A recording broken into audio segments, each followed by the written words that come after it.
great time of listening, and I'm just going to turn this over to Reince Priebus, our national chair. We're thrilled to have Reince here in Iowa. Thank you, Tamara. And AJ and Tamara and Steve are doing a great job here in Iowa. Obviously, we got a great relationship here in Iowa, and I was spending a lot of time here, going about every victory center there is in Iowa, and being kind of a neighbor to your northeast. I'm happy to be here. I get to feel a little cold again today, which is nice. Look, this is important stuff. Listening to grassroots activists across this country, learning what we need to be doing better. No better place than Iowa to figure that out, right? I mean, I don't know if there's a more grassroots place to talk to people that work in the grassroots here in Iowa to determine what are some of the things that we could be doing better. What are some of the things that we could be doing better on messaging? What are some of the things that we could be doing better on mechanics? Those are the things that we're talking about across the country. Some of you know we're going to be issuing a report on recommendations to the Republican Party on March 18th. We're going to be following that up with specific details as to what our plans are going to call for in becoming a bigger party, a party that has more voters, a party that's more dynamic in the future. And so we're excited to be here.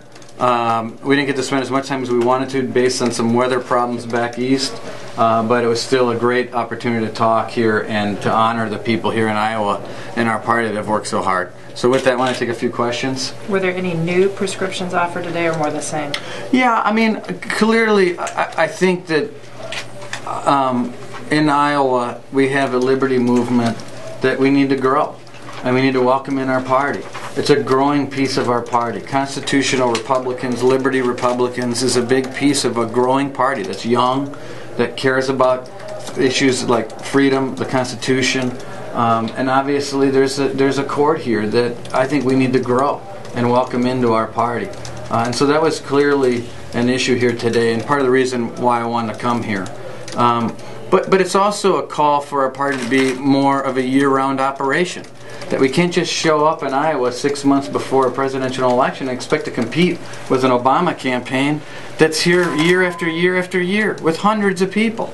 So it's a recognition that we're in the world of permanent politics, and that it's something that, quite frankly, our party's been slow to get to because we really don't like politics as a vocation as a party.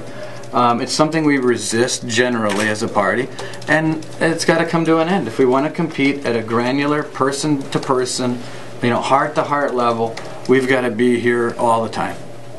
How is the Rand Paul filibuster? Has it energized people? Did you find people kind of excited? Listen, I think it was completely awesome.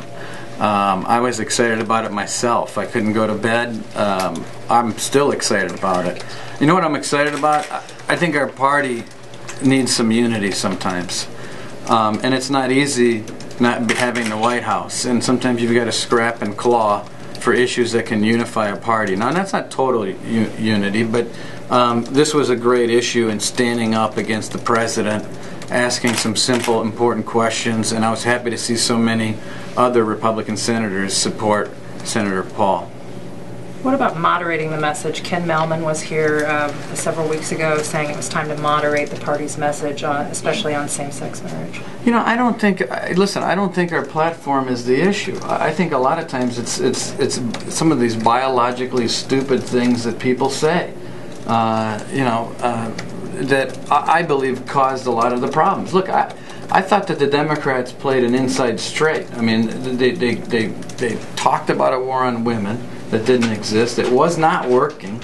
And then Aiken comes along and they draw a great card on the river, and suddenly they've got a caricature that they're trying to prove nationwide. Look, I did 280, I think, TV appearances last year. I bet other than talking about Aiken and the fact that he needed to get out of the race, there weren't too many other times that I talked about some of those issues. The fact of the matter is, I think that it goes down to candidate training. And I also think that, you got to vet candidates. I think it's important. And there's no better vetting state in the country than Iowa. So how do you get off the mat, so to speak, and rebound in 2016? Well, for one thing, you got to start anew. At some point, you got to quit looking at the past and start looking to the future. I think it's pretty clear we need to be a big party. We need to be an all-year-round party. I think that we need to look at our mechanics, our digital, our data. We're going to have to raise a whole lot of money. We're going to set standards for state parties across America that they need to hit. And then we need to be able to show to our grassroots and our donors that even when we hit those standards and those measures of success, it's going to help us move the dial in presidential years. Because let's face it, I mean, we haven't won a decisive race, really decisive presidential race in 24 years. This didn't just happen. This has been slowly going on in this country. And as a party, we're going to have to get on with being a party that understands that these relationships can't be built anymore 4 months before an election.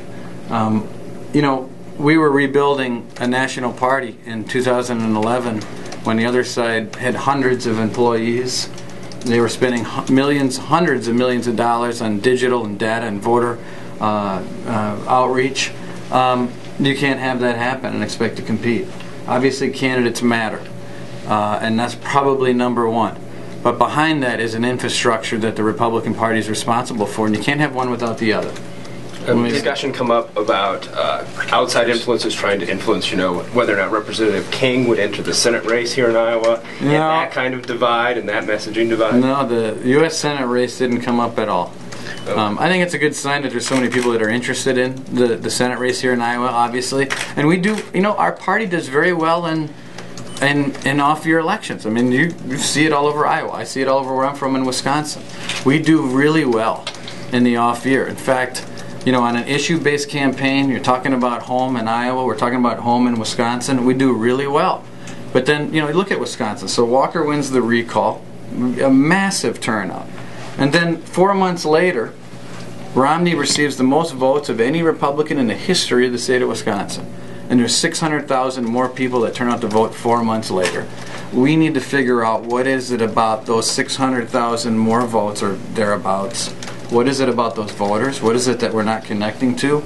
And find out everything about that. Because that in and of itself, if we can determine that, is going to help us determine what we need to do to compete in presidential elections. What did you think about Karl Rove's group saying they're going to target controversial conservatives and in particular picking out Iowa? I don't know if they quite said it that way, but I understand the premise of your question. What do you think? Listen, I think we've got a First Amendment, and anyone can go start a 527, a 501c3, and pay the $500, and if they can go raise the money, they can do it. Obviously, there's a lot of groups out there that are picking winners and losers in primaries, right? It's been happening for a long time.